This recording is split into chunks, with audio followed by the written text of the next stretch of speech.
The biggest blessing and curse with technology today is that it is so friggin' customizable. So let's look at my little corner of the world, MarTech, or marketing technology.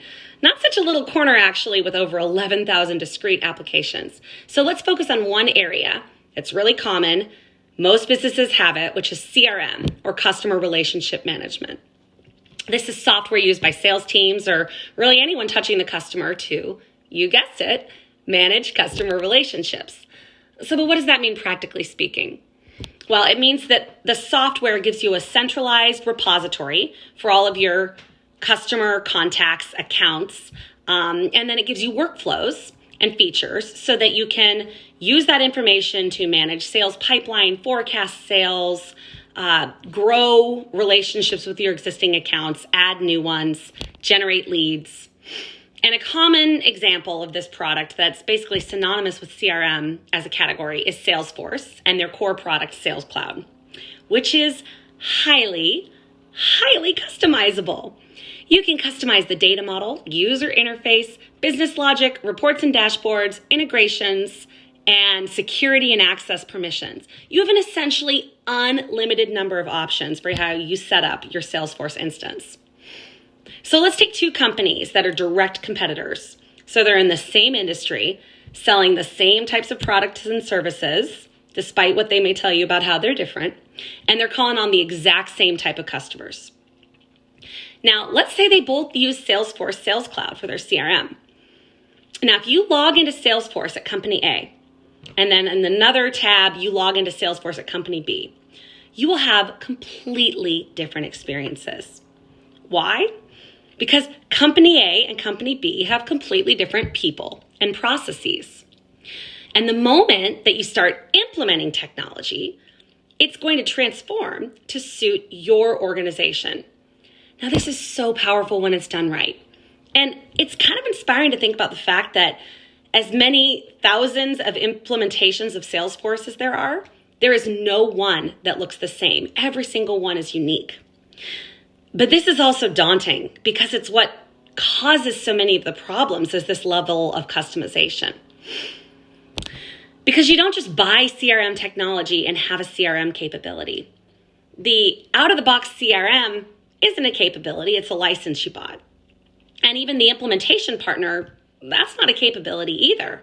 It's just a one-time expense that's probably 8 to 10 times the licensing costs that, in this case, Salesforce recommended you use to have a successful implementation.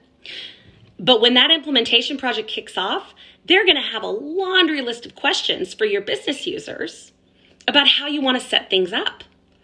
You really only have a true CRM capability when you have aligned people and processes, and they're actively using the technology to be more efficient and effective.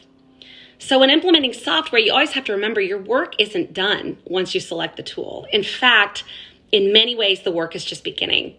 And every team member, every user is essentially a software developer. They're contributing to the tool's configuration, its functionality, and its eventual success or failure.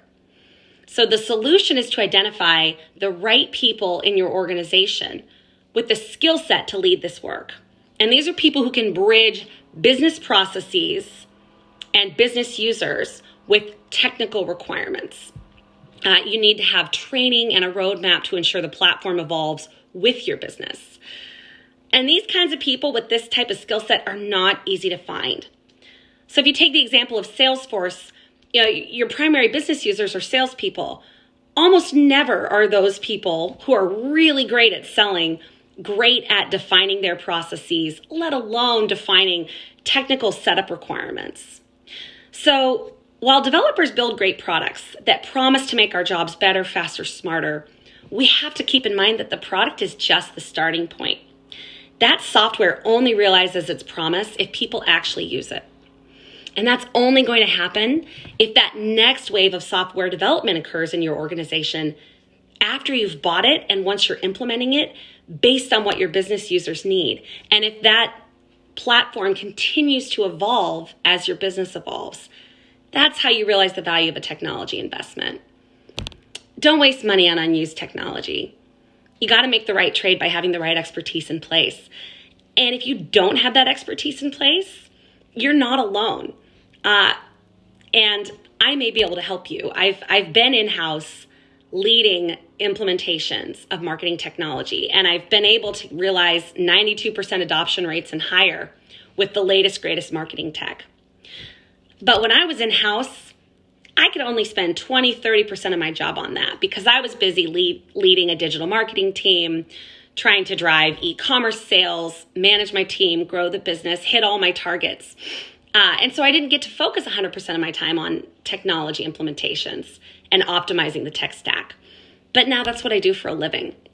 So if you're struggling to find expertise in this area, if it feels like something you don't really want to put your full-time employees on, or you just don't think that there's the right skill set internally, I'd love to talk to you about your technology and what's working and what isn't. Because ultimately, I just want to see more organizations realize the promise of great MarTech.